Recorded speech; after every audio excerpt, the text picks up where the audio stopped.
Could you release 3 episodes of your podcast every single week consistently and keep them bingeable, searchable and standing out from the competition?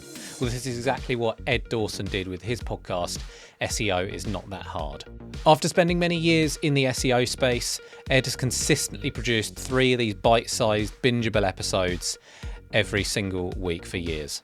And in this episode, he shares his SEO expertise, how to find out what your listeners are searching for, and how he's managed to consistently produce these bingeable episodes so you too can make your podcast bingeable and create episodes you know people want to listen to.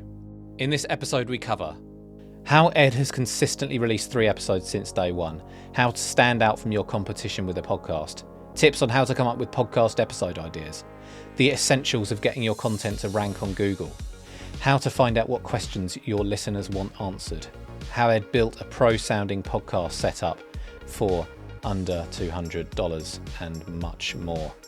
So whether you want to get started with podcast SEO or you want tips on how to create a bingeable podcast that everyone wants to listen to, then keep listening. Edd Dawson, thanks for joining me on Podcasting Amplified. How are you doing? Yeah, I'm good, thanks. Thanks for inviting me on. Pleasure. Yeah, thanks for being here. So Edd hosts the podcast SEO is Not That Hard. And he's a seasoned expert with over 20 years of experience in building successfully ranking websites. And on his podcast, which he produces 3 episodes a week for, he shares tips, strategies and insights to help you improve your Google rankings and create better websites for your users. So before we dive in and I start asking you questions about SEO, for the listeners, if anyone's not 100% sure what SEO is and why they should care as podcasters or as business owners, can you give us a brief overview of SEO, please? Yeah, sure. Well, SEO, first of all, it stands for search engine optimization. And the whole idea is basically doing what you need to do to get your website to rank better in Google, to get better visibility, to get more clicks, to get more visitors, to get more engagement. Kind of morphs beyond that in many respects. People now, it's all about user experience, getting people to take the actions you want on the page. So it sort of morphs from just purely ranking in search engines to also making sure that people get the best experience on site, because that's important, again, to your search rankings in the bigger scheme of things. But yeah, essentially it's just trying to make sure that you get your site ranking well, getting visitors in the search engines, mainly Google it used to be, but now things are moving a little bit. People are talking about how we can rank in things like ChatGPT and the other areas, the other search avenues that are now coming in strong. So it's not just Google nowadays; it's wider than that.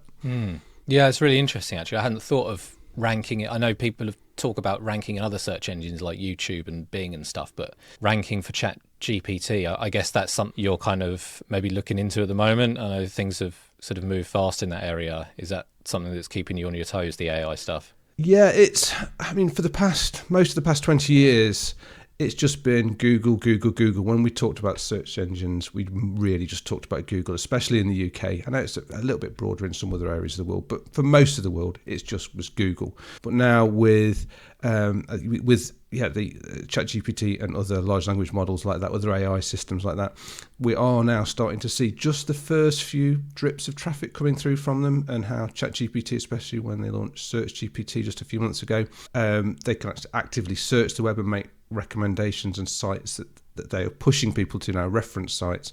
And we're starting to see it come through. It's still very early days though.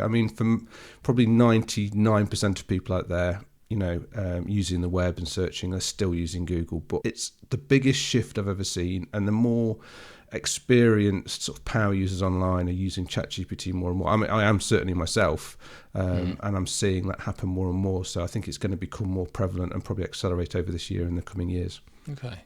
Maybe we can touch on AI again a little bit later on. I just wanted to first talk to you about the podcast. And so you've been in this business for a long time, and you have done a lot of other things before you ran keywordspeopleuse.com. Why did you choose to start a podcast when you did? It's getting on for about 1.5 years now, isn't it?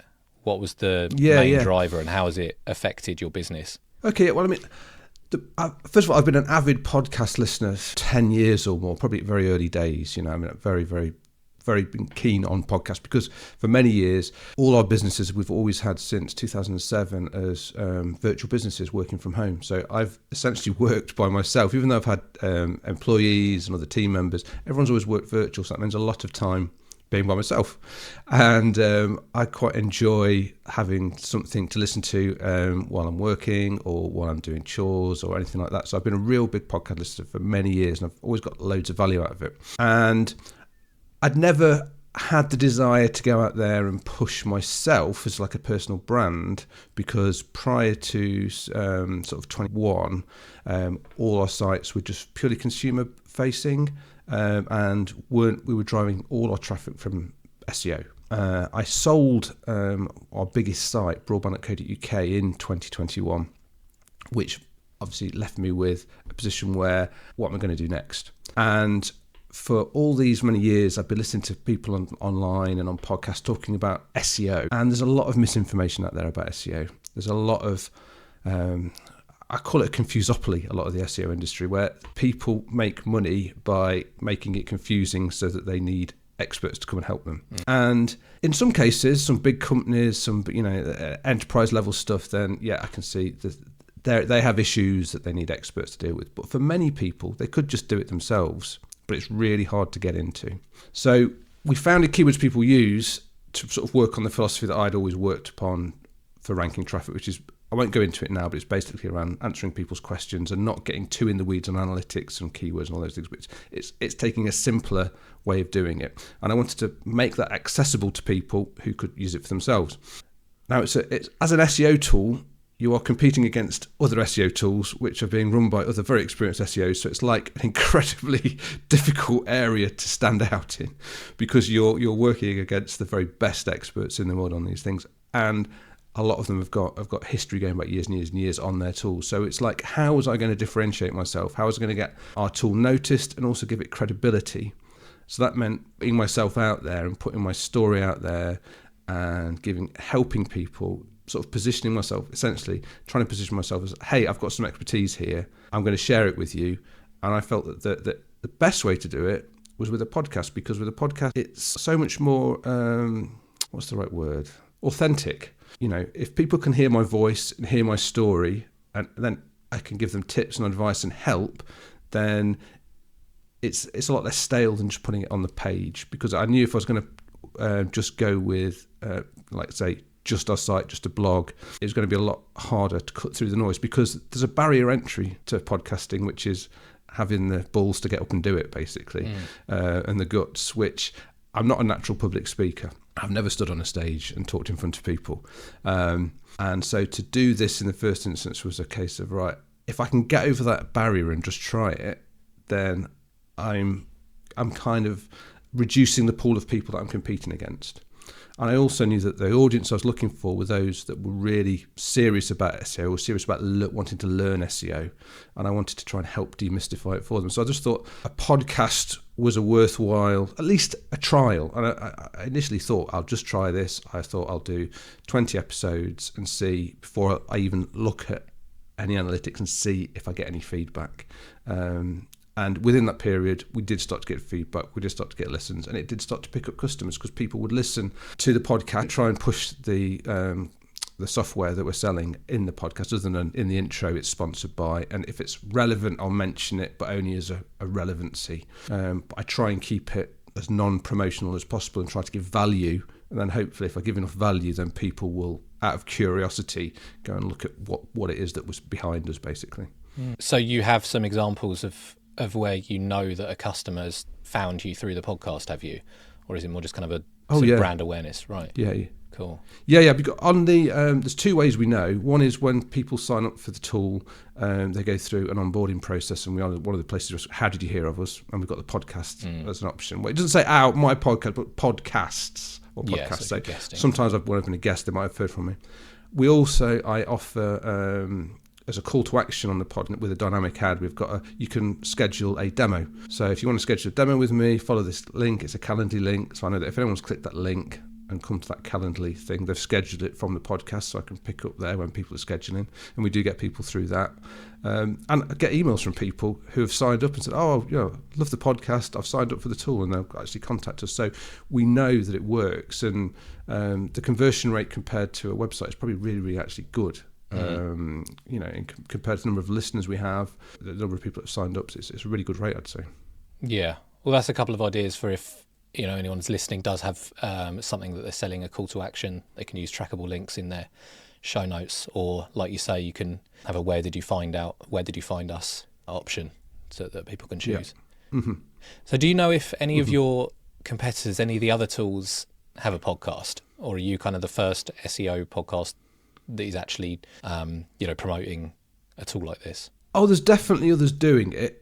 I've not seen one doing the exact format that I've done, which is, until very recently, it's just been me talking, and with the short podcast, just me. There are others that do sort of interview podcasts, and there's others that have done series of shorter series of podcasts. I think obviously a lot of the bigger tools, let's say HubSpot, they do loads, but they're like a $1 billion company. Yeah, and they publish a whole network of podcasts that all kind of feed back the idea, and HubSpot mention HubSpot into them. But obviously we're a much smaller operation. There's just me, a developer, and a couple of freelancers, that kind of thing. So we're not massive. But that gives me the freedom to go and say what I want. I haven't got to do anything particularly corporate or worry about breaking, stepping on someone's toes or annoying someone in the organisation. If I screw up, it falls on me, and I'll take that. Yeah, and you mentioned that you kind of just wanted to give podcasting a go at the beginning, and I think a lot of people, when they're in that position, it'll be like, maybe I'll do, fortnightly interview episode, or one episode a month and see how it lands, and then maybe they'll continue, maybe they won't. It seems like you sort of jumped right into it. And have you always been releasing 3 episodes a week? Day one.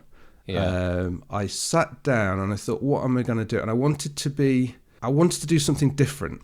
So rather than being the sort of the hour, and a lot of the SEO world is an hour long talking heads, and you were seeing the same kind of people being interviewed, so the same stories being repeated again and again. And I just felt that there wasn't a lot being taught, there wasn't a lot to take away. There were some interesting stories, some quite motivational stories, and people saying how they'd had great success doing stuff, but a lot of the time there wasn't a lot of nuts and bolts. If you wanted to learn about SEO, what are the nuts and bolts? Where do you start? What are little tips? And it started with, when I first built the tool, there's one section of the tool which takes about 30 seconds to run. So rather than it just having the screen sat there for 30 seconds with a little thing running round, I wrote 100 quick SEO tips that display while the tool's running. Every 10 seconds a new one shows, and so over time, it does it randomly, over time there's 100. And I thought, well, I've got these 100 quick tips. I could start by basing podcast episodes on 1 or 2 of those tips, or some of them merge together. So it's like thinking short episodes, just a few minutes long, but doing them, having a very high frequency so that I appear in the feed frequently. So that was one thing. I thought, that's different. And also, if it was just me, it means I didn't have to source guests. I could record when I wanted to record. I didn't have to schedule things. It meant I could just build a bank of, pre-records up. So on the day when, sometimes, you probably know yourself, some days you feel better about, you feel more inspired to talk than others. So when I got a day and I felt, right, that's good, I could just, the aim was to get a few episodes in the bank, and then I could store them up basically, and then just schedule them out over time. And I just thought it was worth an experiment. I didn't know if it'd work. I didn't know if anyone would listen. But I went into it thinking, well, if no one listens, I've not lost much. The only thing I needed to buy was a mic. That's the only thing I didn't have, was a decent mic.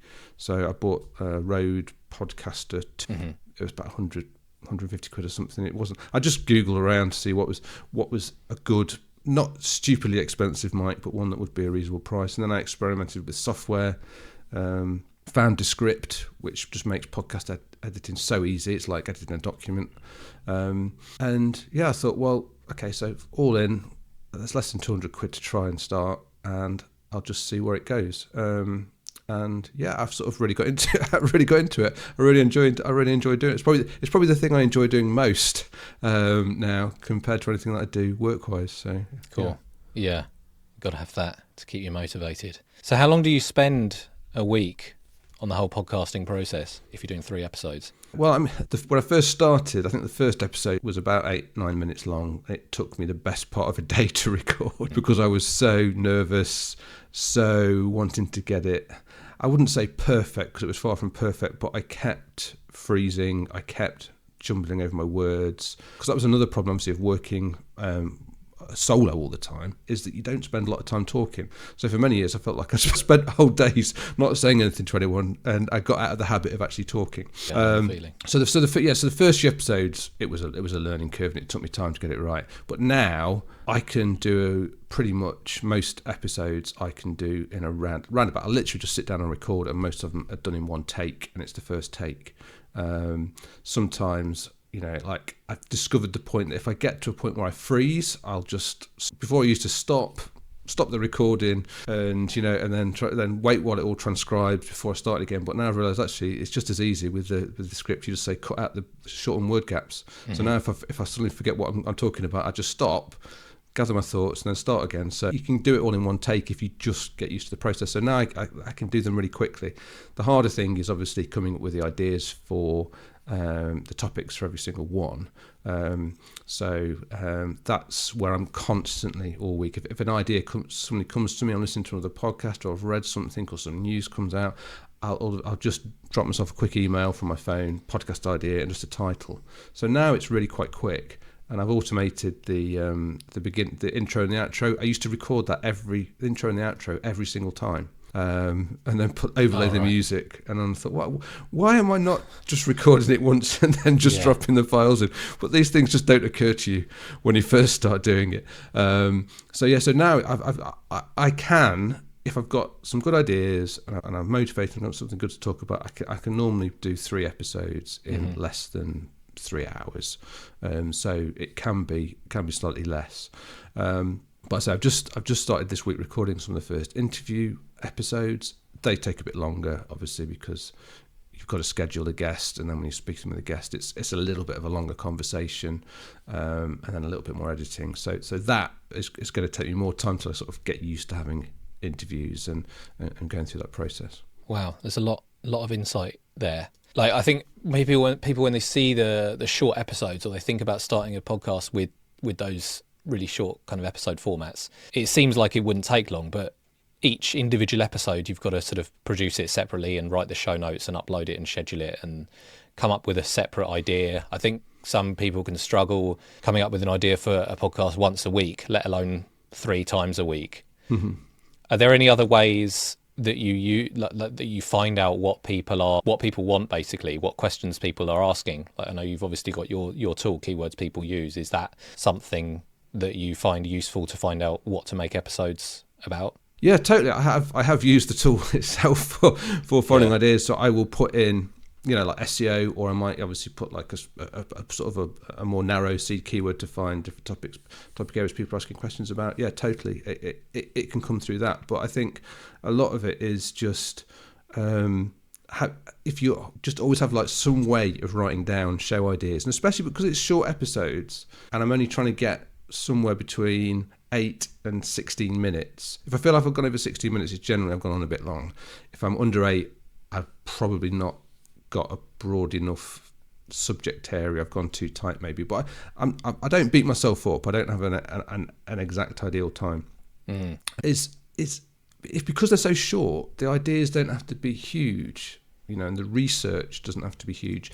And I am basing a lot of it on, obviously, having been in the industry for 20 years, of just sort of putting that knowledge out. And I also do things like not worrying too much about the sequencing. So my topics bounce around a lot. Sometimes I have done sequences where I've had ones that do follow on from each other. When I did a sequence talking about the Google Webmaster Guidelines and the Google Rater Guidelines, that just because that's such a big document, I broke it down into sections and did that over about 10 episodes, I think it was. But But generally a lot of the time it's literally just whatever is occurring to me at the moment, or whatever's bothering me, or whatever I've just got inspiration on is what I'll go for. So I don't try and overthink the podcast. I don't try and overthink each episode. I just, if anything, it's quite raw. But people that enjoy listening to it, I think, enjoy the fact that it's quite raw and not too overproduced and not too slick. Like I said, I don't go through and edit out the ums and the ers. I kind of leave them in because it's just, I want it to be like you're just sitting with me, over a coffee, or a beer, and just having that conversation, and it being conversational rather than being, like incredibly well produced like some of the podcasts are. Yeah.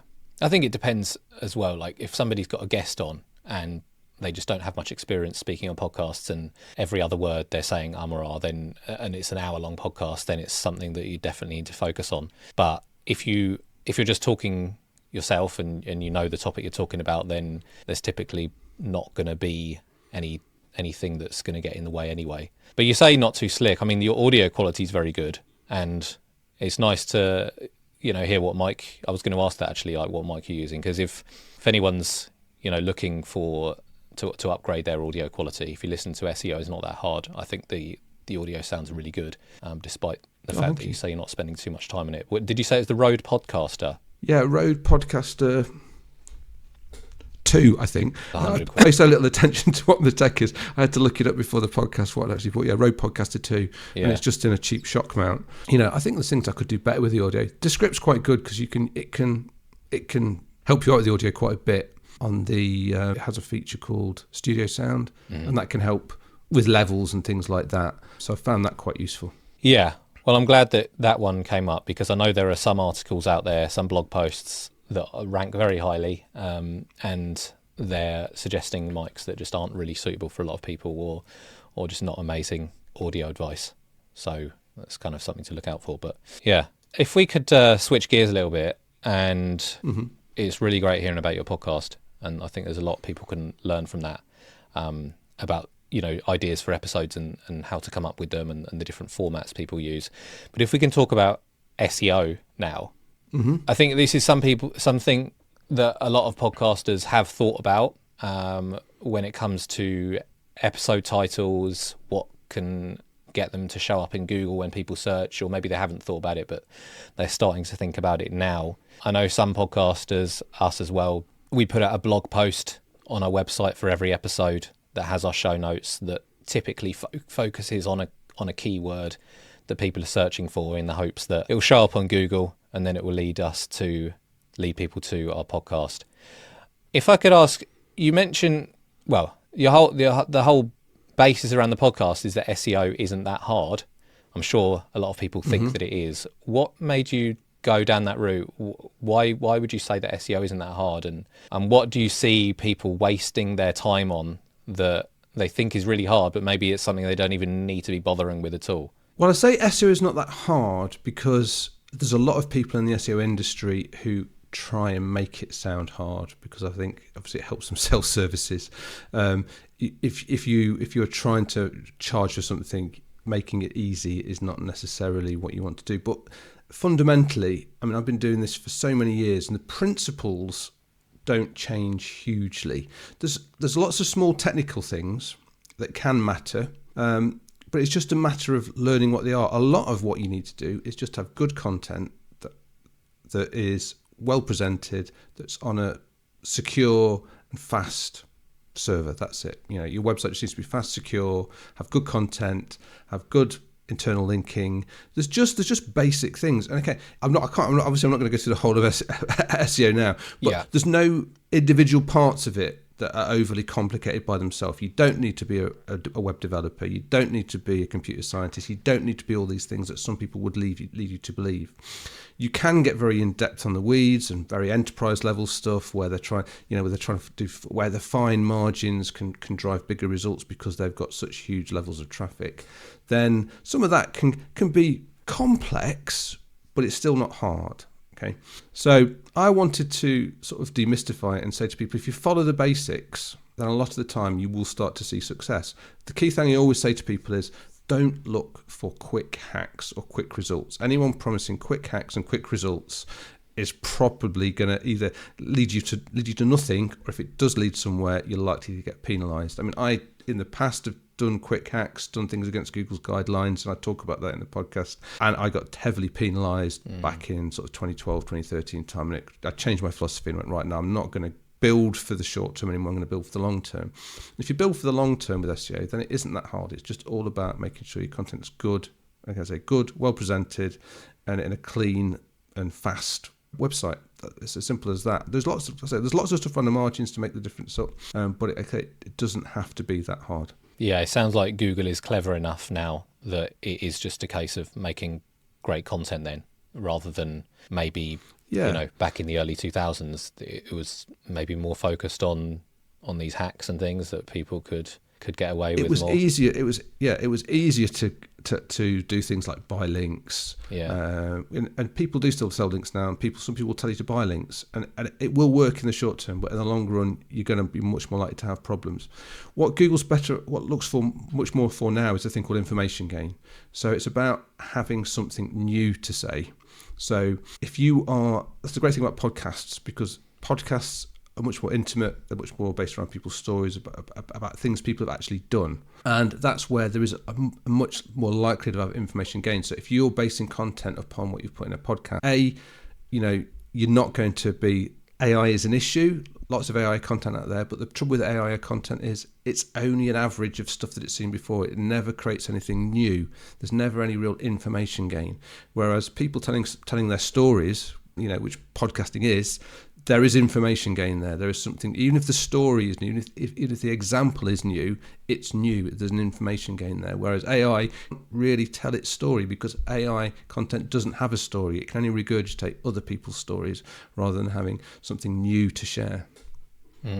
Very interesting. Yeah, I guess that's why it's important that people are telling a story on their podcast. And if they do have a kind of long form interview podcasts, like we touched upon briefly, how is that being linked back to value for the listener, rather than just, someone's story or just sort of generic tips? But if you combine those two things. And it seems like SEO as a service is quite a popular service to provide for people. Like, I'm sure you're very much aware of all the sort of cold emails that people get and stuff, like claiming that they can do all these things, and presumably they're using, some of them I'm sure are legit and can help, and some of them are probably using these tricks and sort of black hat techniques that you mentioned. How can people tell if they do want help with their SEO, getting their website and podcast ranking? How can people tell if somebody is sort of worth working with or worth listening to? I think the first advice I'd give to people, if you're looking for a service provider, is I think you need to be a little bit clued up first before you go out shopping. And the simplest thing to do is to go to Google and search for Google's Webmaster Guidelines. And that is just a few short, simple documents written by Google. It's designed for the lay audience. It's not, you have to be overly technical to read it. And that tells you the kind of things that Google does and doesn't like. So it will tell you, and I'm not saying you should always follow completely Google's guidelines to the hilt, and people, when you start pushing the guidelines, you need knowledge before you get there. But if you're looking for someone, familiarise yourself with those guidelines. It won't take you more than half an hour reading. You will then know some of the red flags to look out for if people come along and they're trying to sell you a service or tell you what they're going to do. That's the first thing I'd say to do. And then secondly, I would just ask for references, see who else they've worked with, ask for results. Who else are you working with? Can I talk to another customer? If someone's good and reputable, they will have other customers that they will be happy to endorse them.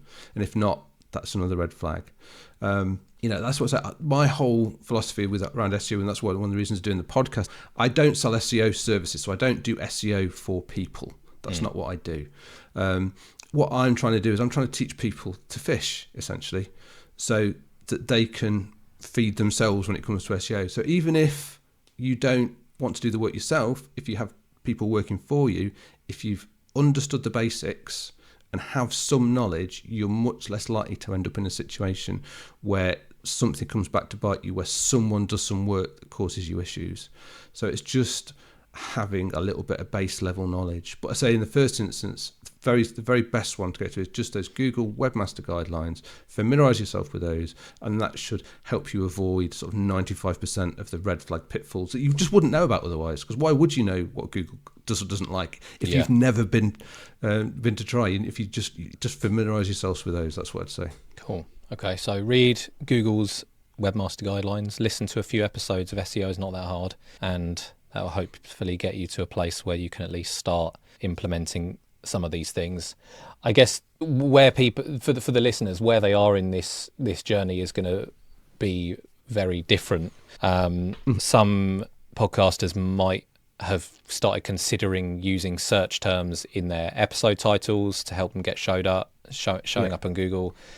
Some might have started a blog and they're posting regular content on there. But it seems like there's a lot of content in your podcast that could help wherever they are, because like you say, it's not a serial podcast. You can go back like a year ago and still find something that might be a little bit more relevant. Yeah, definitely. To you. I definitely try, because I try to be as evergreen as possible with the episodes.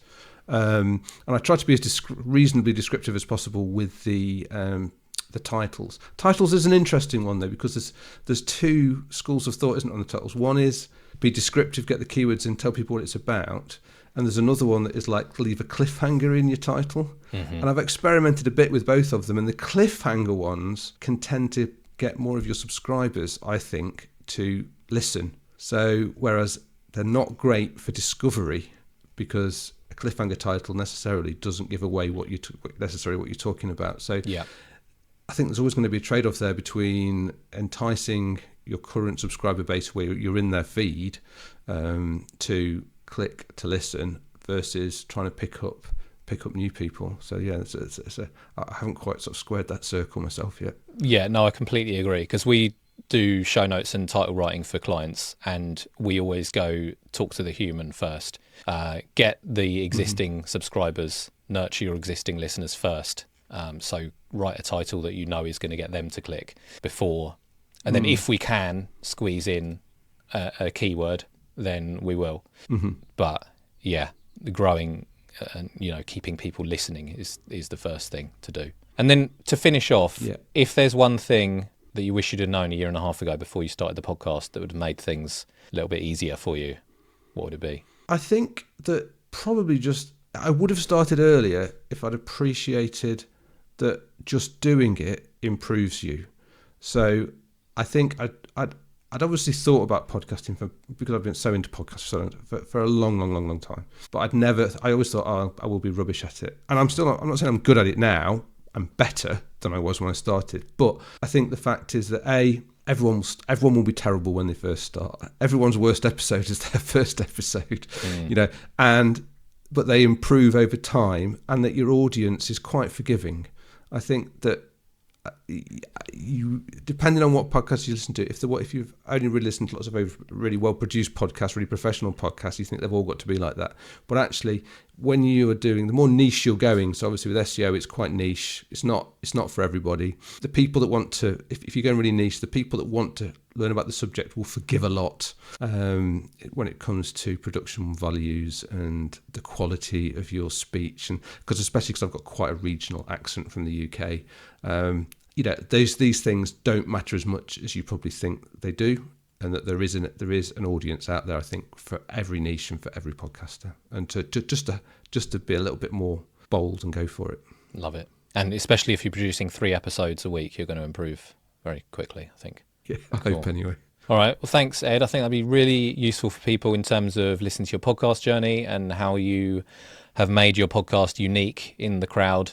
And then also, of course, your SEO expertise. So do you mind just telling people briefly peopleuse.com is exactly, if they didn't already understand that from our whole conversation, and just how it might be able to benefit them? Okay. Just so if anyone wants to know more, and then also obviously people can go to SEO is Not That Hard on their favourite podcast platforms and learn more there. Yeah, sure. Yeah, so keywords people use, it's based around my philosophy of you create great content for people by answering their questions, not by delving into lots of statistics left, right and centre from other keyword tools. That other keyword tools will give you. This is all about finding the questions, actual people ask online, and it mines places like Google, it mines Reddit, it mines Quora, it mines a whole bunch of places online to find the questions people are asking. And then it doesn't just do that. The next part is it then helps you group those questions, because you can find thousands of questions, but you're not going to create thousands of pieces of content. A lot of those questions actually cluster together to create content that you will create content pieces around, whether it be a YouTube video, whether it be a written blog, whether it be a podcast. It helps you cluster them, find the questions that are related to each other, so you can create some content.